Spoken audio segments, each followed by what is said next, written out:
Hello, dear viewers. Today we have to discuss another topic, that is force between multiple charges. That is also we have to name it as superposition principle. देखो dear, आज हम multiple charges के दरमियान जो force होता है उसके बारे में डिस्कस करेंगे। आई होप आप सभी अच्छे से होंगे और आप लोग हमारे वीडियोस को बड़े गौर से देखते होंगे। हमें उम्मीद है कि आप लोग इन वीडियोस को देखने के बाद बहुत ही फायदा और बहुत ही नॉलेज हासिल कर रहे होंगे। तो चलिए अपने टॉपिक की तरफ हम जाते हैं। इससे पहले कि जो लोग हमारे चैनल पे पहली बार आए हैं उनको हम रिक्वेस्ट कर रहे हैं कि आप लोग इन वीडियोस को लाइक और शेयर कीजिए और हमारी चैनल को सब्सक्राइब कीजिए। उससे हमारा मोटिवेशन बढ़ जाता है, जिसके जरिए हम और ज्यादा वीडियोस और ज्यादा कंसेप्ट्स आपके सामने लाते रहते हैं। तो चलिए हम लोग इसी उम्मीद को आगे बढ़ाते हुए आज हम डिस्कस करेंगे जो मल्टीपल चार्जेस के दरमियान फोर्स होता है किस तरीके से हम लोग एक्सप्लेन कर सकते हैं। तो देखिए पहला पॉइंट यहां पे लिखा हुआ है, according to the superposition principle. देखिए जो हमारे पास सुपरपोजिशन प्रिंसिपल होता है वो हमें क्या बताता है, फोर्स ऑन एनी चार्ज, किसी भी चार्ज पे जो फोर्स होता है due to number of other charges, बाकी चार्जेस से जो उस चार्ज पे फोर्स होता है वो सिंपली हम लोग एक वेक्टर सम लेते हैं all the forces on that charge due to other charges, यानी उस पर्टिकुलर चार्ज पे जो फोर्स होगा उन सभी चार्जेस के जरिए जो उसके सराउंडिंग में मौजूद होंगे, taken one at a time, लेकिन एक वक्त मुझे लेना पड़ेगा। जैसे हम लोग यहां पे इस फिगर में देखते हैं कि जो हमारे पास यहां पे एक चार्ज है, इस पर्टिकुलर चार्ज को जरा आप गौर से देखिए, ये हमारे पास Q1 है। इसके सराउंडिंग में एक और चार्ज हमारे पास है दैट इज Q2, और उसके बगल में हमारे पास और एक चार्ज है दैट इज Q3, और उसके बगल में और एक चार्ज है दैट इज Qn। इसमें बहुत सारे चार्जेस और भी है, यानी Q4, Q5, Q6 बहुत सारे चार्जेस मौजूद हैं। और हम लोग nth चार्ज पे लेते हैं क्योंकि हम लोग बहुत सारे चार्जेस को नहीं ले सकते हैं। जैसे हमारे पास 3 के बाद 4, 4 के बाद 5, इसका तो कोई एंड ही नहीं होगा, इसलिए हम nth चार्ज लेते हैं। तो अब जरा एक गौर से आप देखिए कि जो Q2 हमारे पास है वो एक फोर्स एक्सर्ट कर रहा है किस पे, Q1 पे। तो इसका जो फोर्स होगा वो हमारे को आउटवर्ड दिखेगा। तो ये हमारे पास आउटवर्ड फोर्स है दैट इज F12, यानी 1 पे जो 2 का फोर्स है जो हमारे पास Q2 Q1 को धक्का दे रहा है, अगर हमारे पास दोनों पॉजिटिव होंगे। क्योंकि ये आउटवर्ड है तो डेफिनेटली ये दोनों पॉजिटिव ही होंगे। अब उसी तरीके से अगर Q3 को देखा जाए तो वो हमारे को एक और फोर्स इस Q1 पे एक्सर्ट कर रहा है दैट इज F13। उसके बाद Qn और एक चार्ज है वो हमारे को यहाँ पे Q1 जो है उस पे एक फोर्स एक्सर्ट कर रहा है, उसको हम F1n कहेंगे।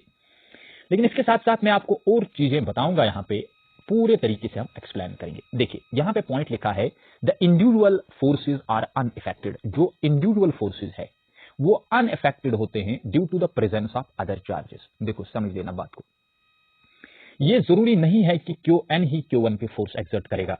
यहां पे अगर Qn है तो Q1 पे अगर वो फोर्स एक्सर्ट करेगा तो Q1 क्या आराम से बैठेगा? क्या वो अपना फोर्स नहीं दिखाएगा Qn पे?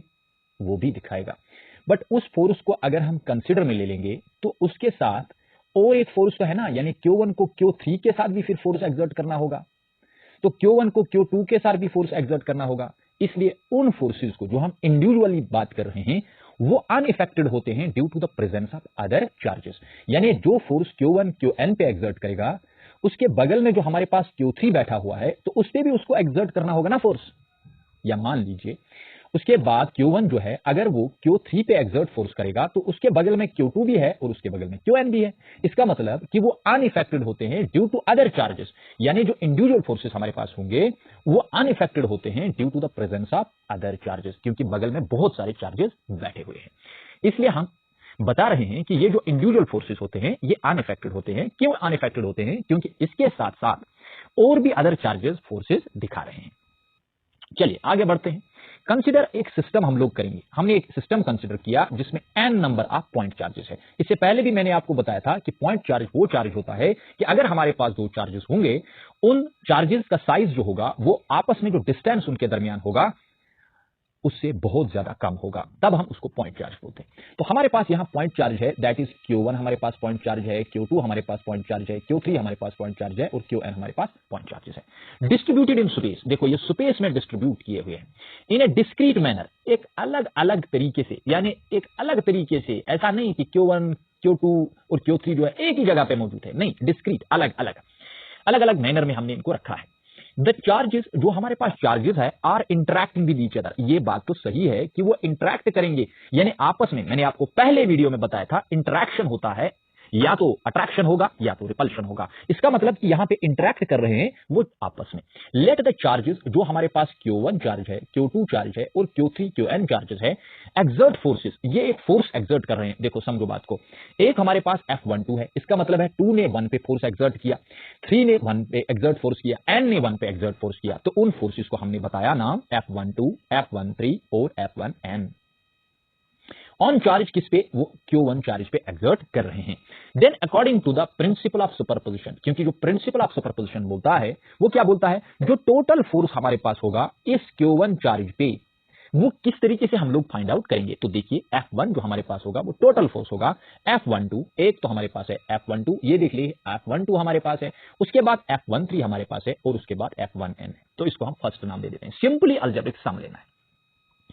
If the distance between the charges Q1 और Q2 के दरमियान जो चार्जेस है, Q2 और Q1 जो चार्जेस है उनके दरमियान जो डिस्टेंस हमारे पास है उसको हम R12 से रिप्रेजेंट करेंगे। किससे रिप्रेजेंट करेंगे, R12 से। ये देख लीजिए आप फिगर में, ये हमारे पास है R12, ये 1 और 2 के दरमियान डिस्टेंस है। और साथ में इसी तरीके से 1 और 3 के दरमियान हमारे पास डिस्टेंस है 1 3, और इसी तरह से 1 और n के दरमियान जो डिस्टेंस है उसको हम 1n कहेंगे। ठीक बात है ना, बहुत ही सिंपल बात है।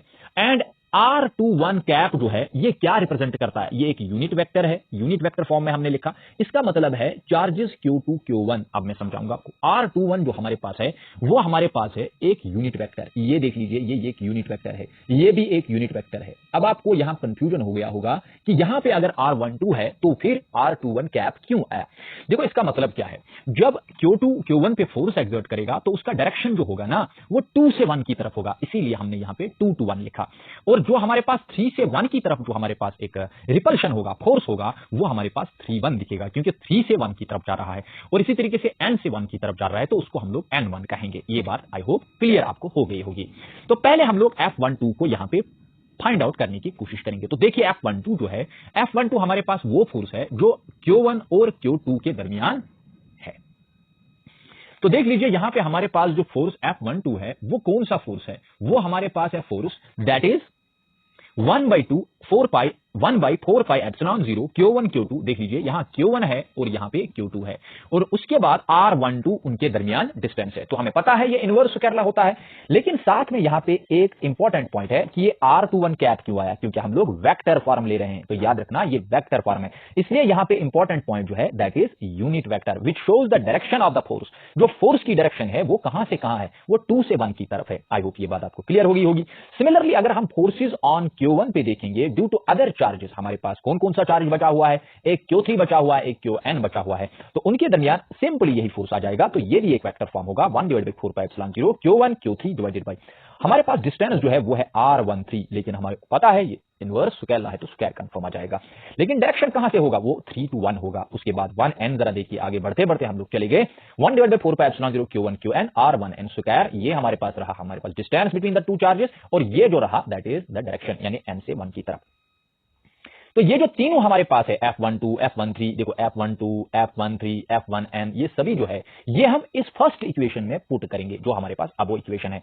तो F1 किसके बराबर आएगा, वो हमारे को किसके बराबर आएगा, देखो समझो बात को। यहां पे 1/4 pi एप्सिलॉन 0 वो भी हमारे को यहां है, 1/4 pi एप्सिलॉन 0 वो भी यहां पे है, 1/4 pi एप्सिलॉन 0 यहां पे भी मौजूद है। तो ये 1/4 pi एप्सिलॉन 0 है, ये कॉमन हमारे को लेना पड़ेगा क्योंकि ये सभी में मौजूद है। उसके बाद बचा क्या, Q1 Q2, ये देख लीजिए यहां पे मैं बता रहा हूं Q1 Q2 divided by R12, उसके बाद R21 कैप प्लस Q1, यहां पे देखिए Q1 Q3 divided by R13 R31 cap plus, उसके बाद यहां देखिए Qn divided by R1n square RN1 cap. उसके बाद आप और एक चीज देखिए, यहां पे Q1 जो हमारे पास है वो हर जगह मौजूद है, इसको भी हमें कॉमन लेना पड़ेगा। तो हमने कॉमन ले लिया Q1 भी 4πε0। अब इस चीज को हमने समेशन में लिखा, तो समेशन में क्या लिखेंगे, समेशन i इक्वल टू 2। अब देख लीजिए यहां पे 2 से रन कर रहा है वैल्यू 2 3 4 5 अप टू कहां तक, n तक। इसीलिए मैंने यहां पे लिखा i equal to 1 up to n, यानी i का वैल्यू जो है वो रन करेगा 2 से n तक। लेकिन यहां हम अब Qi लिखेंगे क्योंकि i जो है वही रन कर रहा है 2 से n तक। उसके बाद R12 R13 R1n जो है, अब यहां देखिए यहां 1 है, यहां 1 है, यहां 1 है, तो 1 जो है वो तो कॉमन है, लेकिन ये भी तो रन करेगा ना 2 3 4 5 अप टू n तक। इसलिए यहां पे मैंने ये वाला जो छोटा पॉइंट है दैट इज i, बिकॉज इसका वैल्यू जो है वो i इक्वल टू 2 से n तक रन कर रहा है। तो यहां पे भी देखिए जो हमारे पास यूनिट वेक्टर है, यूनिट वेक्टर में 2 है, 3 है, उसके बाद n है, तो पहला वैल्यू जो है वो हमारे को i मिलेगा। क्यों? क्योंकि i ही रन कर रहा है 2 से n तक। लेकिन उसके बाद 1 है, 2 है, उसके बाद 1 है, तो सॉरी यहां पे 1 है, 1 है, 1 है, तो 1 तो सेम है, इसलिए ये वाला 1 सेम आ गया। आई होप ये बात आपको समझ आई होगी। तो यहां पे इंपॉर्टेंट नोट मैंने आपके लिए लिखा, वो इंपॉर्टेंट नोट क्या है, the interaction must be on the charge. जो इंटरेक्शन होगा वो एक चार्ज पे होगा, which is to be situated due, which is to be studied due to other charges, यानी जिसको हम स्टडी कर रहे हैं ड्यू टू अदर चार्जेस के जरिए। आई होप ये बात आपको क्लियर हो गई होगी।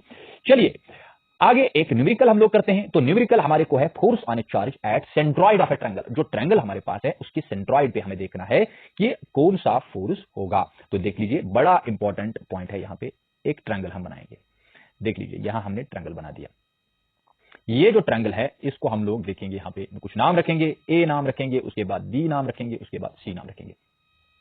इस पॉइंट पे Q1 मौजूद है, इसको हम Q मानते हैं क्योंकि सभी जो ईच चार्ज है वो हमारे पास Q है। तो B पे हमारे पास और एक चार्ज है दैट इज Q2, वो भी Q के बराबर है। तो C पे Q3 है, वो भी हमारे पास Q के बराबर है। आई होप ये बात आपको क्लियर हो गई होगी। तो हर सब साइड जो है वो हर कोई साइड हमारे को A है, यहाँ पे A मौजूद है, ये देख लीजिए A, क्योंकि इक्विलेटर ट्रायंगल है। आपको पता है इक्विलेटर ट्रायंगल में हर कोई साइड जो होता है वो बराबर होता है। अब हम यहाँ पे एक सेंट्रॉइड डालते, मतलब एक परपेंडिकुलर यहाँ पे इस तरीके से डालेंगे जो इसको दो हिस्सों में बांट देगा।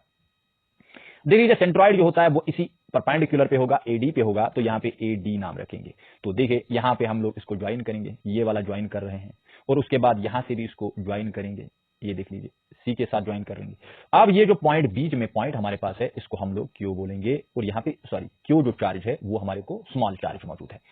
अब देख लीजिए इंपॉर्टेंट पॉइंट है कि यहां पे जो एंगल है, मैं एक नया कलर यूज करूंगा, यहां पे जो एंगल है ये हमारे पास होता है 60 डिग्री। तो आपको पता है कि जो हमारे पास एंगल ए है वो एंगल बी के बराबर है और एंगल सी के बराबर है। तो हमारे पास जो ये एंगल है जिसका नाम मैं यहां पे आपको बताऊंगा, एंगल बी ए, और बीच में हमारे पास यहां पे हम नाम रखेंगे ओ। क्या नाम रखेंगे?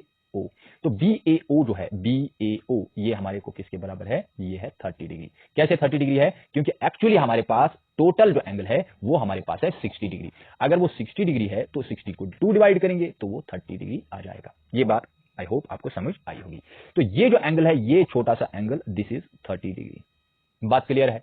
अब देखिए यहां पे कुछ पॉइंट्स मैं आपको बताऊंगा। देख लीजिए बी पे जो चार्ज मौजूद है, सी पे जो चार्ज मौजूद है, और बीच में जो हमारे पास चार्ज है Q, वही तो बोल रहा है। जरा आप देखिए, what is the force on the charge Q with the same sign as Q placed at the centroid of the triangle. जो सेंट्रॉइड हमारे पास है AD, इस पॉइंट पे हमारे पास क्या मौजूद है? Q है। तो यहां से एक फोर्स होगा, इसको हम क्या नाम दे देंगे? लेट अस कंसीडर, इसको हम F2 नाम दे देंगे। क्यों F2 दे दिया? बिकॉज ये 2 चार्ज ने Q पे दिखाया। अब उसके बाद यहां से भी फोर्स होगा, यहां से भी फोर्स होगा, इसको जरा आप नाम दे दीजिए, इसको हम F1 नाम दे देते हैं। क्या दे देते हैं? F3, बिकॉज ये 3 का है, F3। ये बात आपको समझ आई होगी। और उसके बाद 1 पे भी हमारे पास एक चार्ज है, वहां से भी एक फोर्स आ जाएगा, वो नीचे की तरफ होगा। इसको हम लोग कहेंगे कि ये जो फोर्स है यहां से नीचे की तरफ होगा, तो इसको हम लोग लिखेंगे F1। क्या लिखेंगे? F1, क्योंकि ये 1 से हमारे को, ये पॉइंट हमारे को डी है। देख लीजिए बिल्कुल आसान है ये, अब ये उतना टफ नहीं है। देखो सोल्यूशन मैं आपको दिखाऊंगा। आपको यहां पे याद क्या रखना है? देखो आप AD को पहले लिखिए, AD किसके बराबर? AD डिवाइडेड बाई, मुझे ये AD फाइंड आउट करना है, तो AD को हम लोग AB डिवाइड करेंगे। इसका मतलब AD जो है ना, AD हमारे पास, अब जरा देखिए ये जो छोटा एंगल है, ये वाला एंगल, इस एंगल के अपोजिट में होगा परपेंडिकुलर, और ये जो हमारे पास AD है इसको माना जाएगा बेस, और ये जो AB है ये हमारे पास होगा, क्योंकि मैं इस एंगल को ले रहा हूं। अगर इस एंगल को मैं मान लूंगा तो ये BD जो है ये परपेंडिकुलर होगा, ये AB जो है हाइपोटेन्यूज होगा। तो मैंने किया AD डिवाइडेड बाई AB, इसका मतलब है base divided by hypotenuse. Base divide by hypotenuse जो होता है वो कॉस थीटा के बराबर है, तो कॉस 30 डिग्री होगा। अब आप मुझे बताइए AD जो है वो किसके बराबर होगा? वो होगा AB साथ में कॉस 30। तो कॉस 30 जो होता है वो हमारे को क्या वैल्यू दिखाता है, √3/2। तो देखिए ए बी जो है वो है हमारे पास ए के बराबर, क्योंकि वो साइड है तो ये √3a आ जाएगा। इतनी सी बात आपको आई होप समझ आई होगी। अब आपको एक पॉइंट याद रखना है कि जो डिस्टेंस हमारे को होता है ना, डिस्टेंस AO, जो AO डिस्टेंस है ऑफ द सेंट्रॉइड, जो सेंट्रॉइड होता है इस पे जो AO डिस्टेंस होता है ना, O फ्रॉम A, यानी O फ्रॉम A, कहां से, A से। तो ये क्या होता है, देखिए ये हमेशा बराबर होता है 2/3 ऑफ AD, यानी वो AD का 2/3 पार्ट होता है, AD का 2/3 पार्ट। रिमेंबर, ये ऑलवेज आपको याद रखना है, ये जो पॉइंट है ये बहुत ही बढ़िया पॉइंट है, 2/3 ऑफ AD। अब देख लीजिए यहां पे आपको मैं बताऊंगा कि ये जो 2/3 AD है, अब ये किसके बराबर आएगा। तो देखिए ये तो 2/3 है और साथ में AD आपने यहां पे निकाला, जरा देखिए इसको हम कलर से दिखाएंगे आपको, ये हमारे पास है AD। तो इसको जरा हम लोग लिखेंगे इनटू AD के बदले √3 डिवाइडेड बाई 2 साथ में A। 2 और 2 तो कैंसिल आउट होगा, ये बनेगा √3a डिवाइडेड बाई क्या बन जाएगा, 3। तो आई होप आपको ये बात समझ आई होगी कि जो हमारे पास AO है वो AO किसके बराबर है। तो अगर AO आपको पता चला तो सिमिलरली आपको BO भी पता होगा, तो BO भी किसके बराबर होगा, वो भी तो √3a डिवाइडेड बाई 3 के बराबर होगा। और साथ में जो हमारे पास CO होगा वो CO भी किसके बराबर होगा, √3a डिवाइडेड बाई 3 के बराबर। आई होप ये बात आपको समझ आई होगी। चलिए आगे बढ़ते हैं, हम लोग इसको जरा यहां पे करते हैं। तो देखिए क्या बात अब बनने वाली है।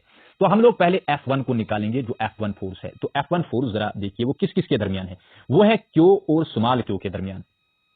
यहां पे एक हमारे पास है Q और साथ में बीच में जो सेंट्रॉइड पे है वो स्मॉल q है। तो हमारे को फॉर्मूला पता है 1/4πε0। उसके बाद एक स्मॉल q आ जाएगा, एक कैपिटल Q आ जाएगा, डिवाइडेड बाई डिस्टेंस AO जो है वो हमारे को बराबर है √3a डिवाइडेड बाई 3 का स्क्वायर। आई होप ये बात आपको समझ आई होगी।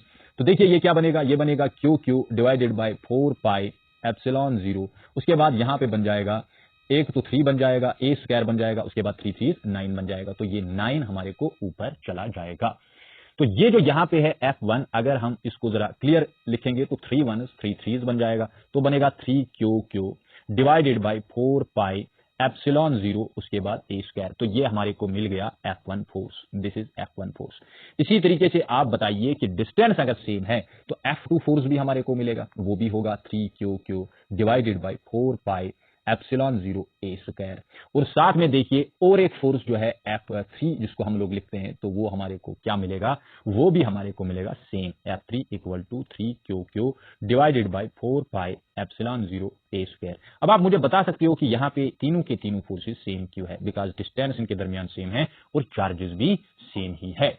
तो चलिए आगे बढ़ते हैं। अब यहां पे मैं आपको एक क्लियर बात बताऊंगा। तो देखिए फिगर में आपने देखना है, फिगर में आपको देखना है कि जो हमारे पास फोर्स है, एक तो हमारे को यहां से F2 है और यहां से हमारे को क्या है, F3 है, ये तो F3 है, और नीचे की तरफ हमारे को क्या है, यहां से F1 है। तो देखिए बड़ी इंपॉर्टेंट बात आपको बताऊंगा, इन दो F2 और F3 को जरा आप एक रिजल्टेंट बनाइए। तो resultant parallelogram law of vectors को यूज करके यहां से एक रिजल्टेंट मिलेगा। तो वो रिजल्टेंट लेट अस कंसीडर उसको F बोल देंगे। तो वो F किसके बराबर होगा, वो कंफर्म होगा बराबर इसी वाले पॉइंट को, यानी किसको, क्योंकि वो F1 के अपोजिट में है। तो वो होगा 3QQ डिवाइडेड बाई 4πε0 साथ में a स्क्वायर। ये बात आपको समझ आई होगी, आई होप। अच्छा चलिए अब यहां पे देखते हैं कि ये जो फोर्स है ये हमारे को मिल जाएगा, दैट इज F। अगर ये F है तो बट आपको पता है ना, ये फोर्स जो है, ये फोर्स F जो है वो किसके बराबर है, F1 के बराबर, क्योंकि अपोजिट में है। अब जरा देखिए यहां पे अपोजिट में मिल रहा है, तो फिर ये F1 जो है, ये F जो है, ये दोनों अगर सेम है तो फिर रिजल्टेंट और नेट फोर्स क्या होगा। तो नेट फोर्स जो होगा किस पे, net force on charge Q, यानी चार्ज Q पे जो फोर्स होगा, यहां पे एक्चुअली Q है, वो क्या होगा, वो होगा 0। क्यों होगा 0, क्योंकि आप देखिए F1 और F जो है वो दोनों अपोजिट टू ईच अदर है। तो इनको अगर हम सबट्रैक्शन में ले लेंगे तो वो किसके बराबर होगा, वो 0 के बराबर होगा, कोई भी फोर्स इस पे नहीं होगा। तो ये जो यहां पे चार्ज था, आप जरा गौर से देखिए इस चार्ज को, ये जो यहां पे चार्ज था, ये वाला चार्ज जो मैं बता रहा हूं, ये वाला चार्ज जो यहां पे है, इस पे कोई भी फोर्स नहीं होगा। क्यों नहीं होगा, क्योंकि तीनों के तीनों फोर्सेस जो है वो हमारे को रिजल्टेंट क्या बता रहे हैं, 0 बता रहे हैं। आई होप ये बात आपको समझ आई होगी। चलिए और एक न्यूमेरिकल लेते हैं। यहां पे बताया गया है the electrostatic force on A small sphere of charge.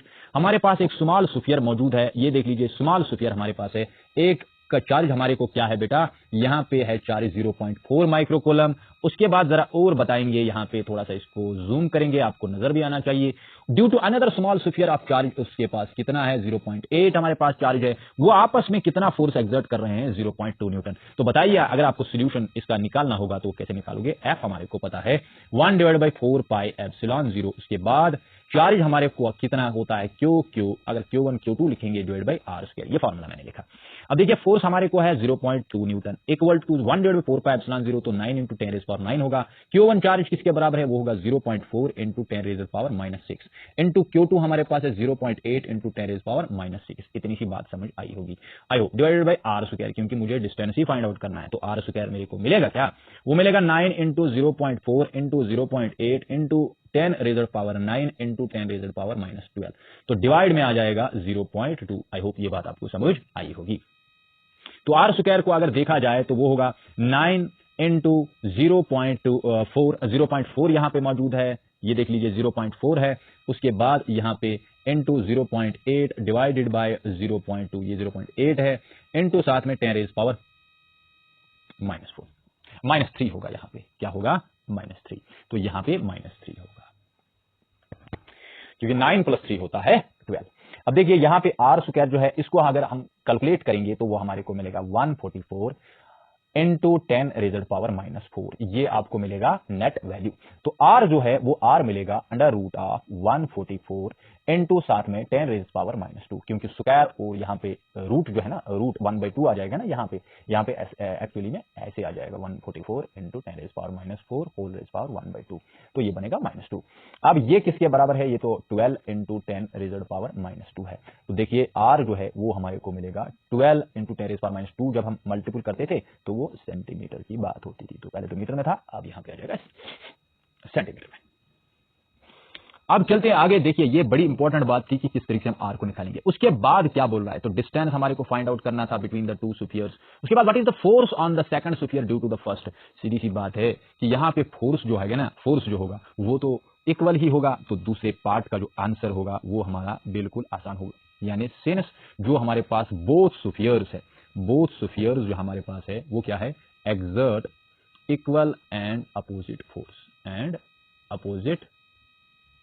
Opposite force to each other, force on each other, वो आपस में इक्वल एंड अपोजिट फोर्स करेंगे। हेनस तो फिर क्या होगा, hence force on the second sphere जो होगा, सेकंड स्फीयर पे जो फोर्स होगा due to the first sphere is 0.2 newton. देखो इनके दरमियान अगर फोर्स यही है तो सेकंड भी वही दिखाएगा, फर्स्ट भी यही दिखाएगा। तो लेकिन यहां पे याद रखना है कि जो हमारे पास ये फोर्स होगा, ये जो फोर्स है इज अट्रैक्टिव। क्या होगा, अट्रैक्टिव। ये अट्रैक्टिव है सिंस क्यों, the spheres are opposite, the spheres have opposite charges, क्योंकि आपको पता है यहां पे अपोजिट चार्जेस इनमें है। हमने पहले ही लिखा था कि यहां पे एक पॉजिटिव है, दूसरा नेगेटिव है, तो इस तरीके से इन दोनों के दरमियान जो हमारे पास फोर्स होगा वो अट्रैक्टिव इन नेचर होगा। आई होप ये सभी बातें आपको समझ आई होंगी, अच्छी तरीके से समझ आई होंगी, इसमें किसी जगह कोई प्रॉब्लम नहीं होगी। तो मिलते हैं नेक्स्ट वीडियो में, तब तक के लिए अल्लाह हाफिज।